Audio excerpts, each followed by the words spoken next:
छौड़ी ले तो नहीं हल्का में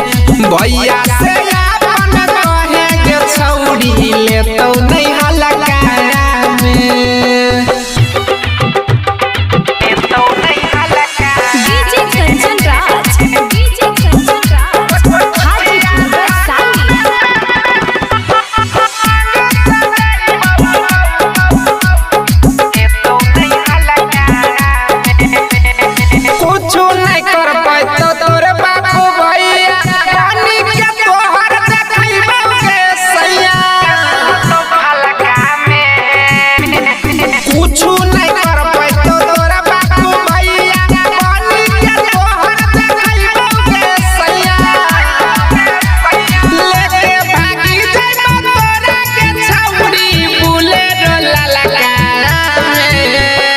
बापू से अपन कहेंगे गोरखी ले तो नहीं हल्का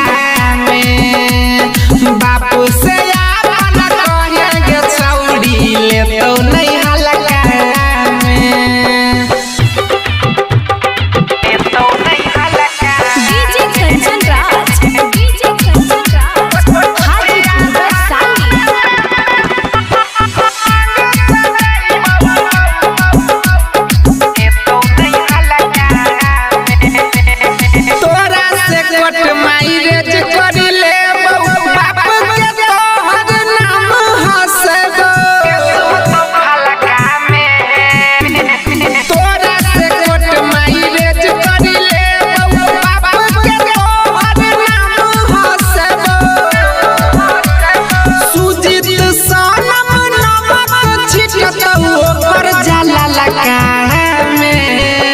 बापू से अपन कहेंगे छौड़ी ले तो नहीं हल्का